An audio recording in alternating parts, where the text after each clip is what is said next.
Hello, I'm Steve Mickey, and welcome to another edition of Belfry Football's Between the Goalposts. We get to interview another one of the great Belfry players here that made this one of the most storied programs in the Commonwealth of Kentucky. And today, I'd like to welcome Nate Sanger. Nate, how you doing? Doing all right, Coach. Good. Nate was here and was part of it. 3 championships. Yes, sir. Played here in 2012, 2015. He's one of those unique guys. Actually played nose guard, ended up playing linebacker. And those two don't really have a lot in common, but he's one of these guys, he was a team player. Whatever the team needed, that's what he played. But first of all, I really want to get into, in a couple of days, one of the biggest opportunities I think you could have has presented itself. Won't you tell us what lies ahead for you? Yes, sir. I was offered a position to join the strength and conditioning staff at the University of Tennessee to work with the football program. So, really excited about that. SEC football. Yes, That's big boy football, isn't it? Yes, sir. Yeah. Now, what got you to that point? So, it was always my goal in college when I decided to go this route that I wanted to be a Power 5 strength coach. Whether the school, conference really didn't matter. I just wanted to go to that Power 5 level. And with this opportunity at Tennessee, I mean, it's just an opportunity of a lifetime, and I'm just super excited to get started. Okay, and your college, you went to Eastern Kentucky University. Yes, sir. Went to EKU, graduated with a bachelor's in exercise science. Okay, and then I know you got your degree, you came back here and was listed as an intern, but you did more work than an intern ever does around here. Absolutely. You know, if you're on this staff, Yes, sir. it's everybody goes full blown. A little bit of everything came with this job. Yeah, and think back the experience that you picked up. I'm more than grateful for it. Yeah, on the field, in the weight room. I know Coach gave you a lot of latitude there, and everybody here is really excited about the future that you have. We know one of your former teammates is sort of in the same boat as you. Yes, sir. Ray Horton. Ray Horton, he's down in Kentucky, another Yes, SEC. Y'all be seeing each other on the field. Absolutely, we'll be seeing each other this November. So this year, when we see watch University of Tennessee on a TV, we're going to say, man, how them boys get so big and strong? I'm going to say, I know how. Yes, sir. And they had something to do with that. Yes, sir. All right, now let's jump back to the high school days. Unique program here, isn't it? Absolutely. Yeah. I couldn't ask for a better program to have the opportunity to play for it. Yeah, small. I can't even say small town. Belfry, Kentucky plays one of the highest levels of football you'll find in the Commonwealth each and every week.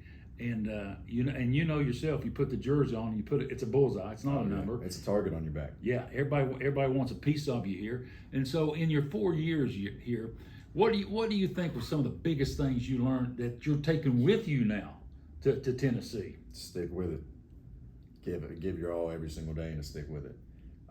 When I came in 2012, I had to play behind a lot of great guys, a lot of guys on that all-state wall in there, and a lot of guys that started in a lot of football games, a lot of experience, and I had to learn under them and kind of wait my turn behind them. And a lot of people will get upset if they come in as a freshman or sophomore and really not seeing the field. But here on that team with over 70 guys, it's kind of, you got to wait your turn. It's a system.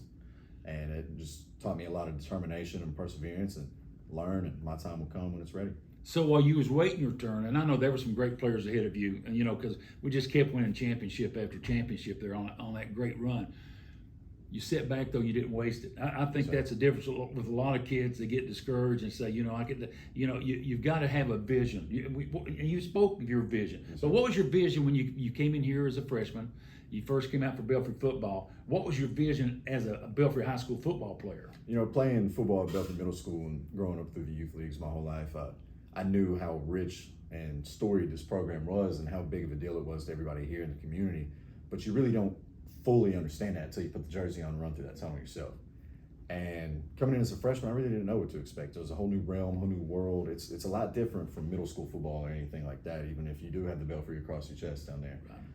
But just coming up here, I got my welcome to high school moment very first day in July and didn't look back. Yeah, there's something about on game night when that door kicks open in the dressing room, you walk around that tunnel, it becomes hard to breathe, doesn't it? It does. You get heavy in the chest, you get sweaty in the palms, get little butterflies in your stomach, see those lights, see all the fans out there. It's a different feeling for sure. Yeah, and trust me, I've been out of it for about 11 or 12 years now. I still get that same feeling. Absolutely. And that's what you want. If you're going to be part of this program, you got to buy in, and you bought into it. I think if I want to describe you in what I thought you was the ultimate team player. Yes, sir, Coach, I appreciate that. I thought you sacrificed a lot for everybody else, and I think when you made the move from nose to linebacker, how easy was that? Well, it was kind of an easy transition because I came in day one as a linebacker, and I went through my freshman, sophomore, and my entire summer as a junior playing linebacker. I even started the first 4 games my junior year at linebacker, and then we had a few mishaps. We lost to Pikeville, and Coach Varney and Coach Haywood wanted to change up the defense, and Coach Rose said, "I'll take him." And that man turned me into a good defensive lineman, just worked my butt off and did whatever was best for the team, not for myself, whatever way I could impact the team in a positive way and get out there and just be the best I could be, whether it was a nose guard or whether it was a linebacker.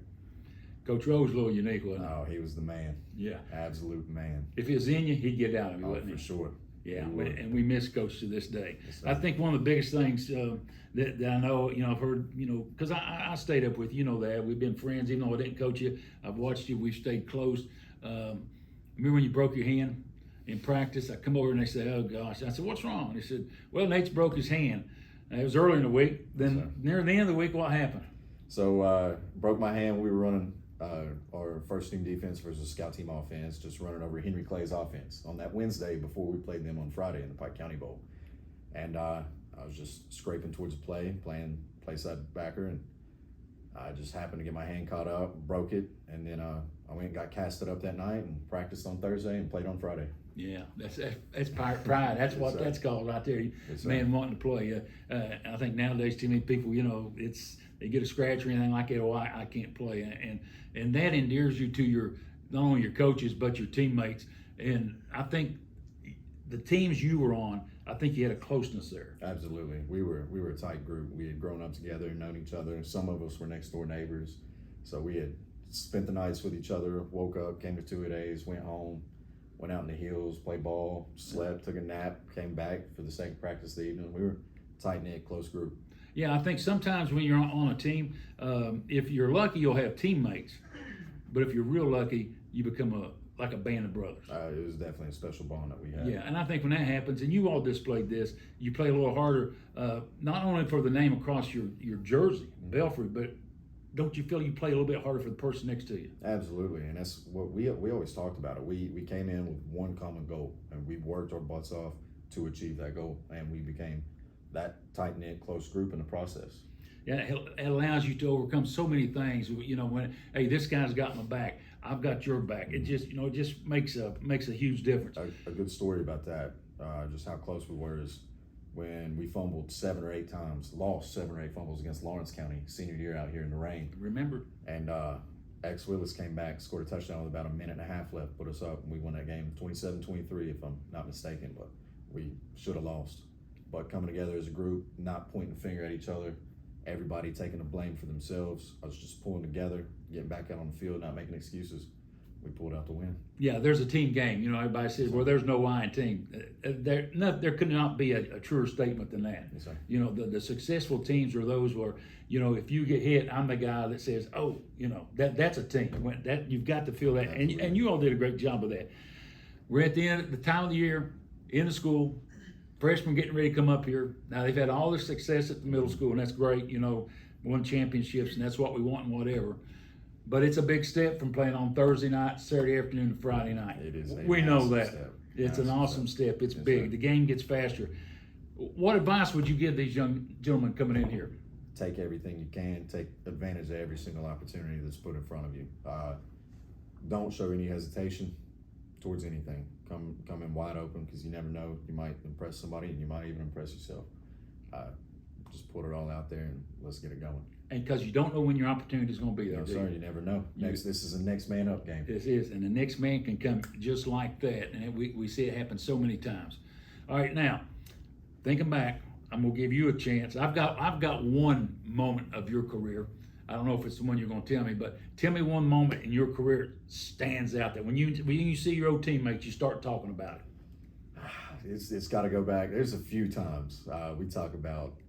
One that really sticks out to me is getting our butts whipped at Cabell Midland for the only loss we had my senior year. We always get a good laugh about that now, but we were sour about it for a few years. But definitely got to be the state championship game in 2015. Having a running clock on Lexington Catholic when they were actually the favorite in the game, and we had a running clock in the second half, or the first half on them, and we talk about it all the time how we really meshed as a group and we came together, and we were unstoppable. We could have beat anybody in the state that night. Yeah, that was my moment. You know, that's I love those moments where it's country boy against city boy. You know, and it's just and to me too, it was the closeness that you had, the love that you displayed for each other. I think it all came together that day, and it was on display, and it was one of the best displays I've ever seen a Belfry football team have. Yes, sir.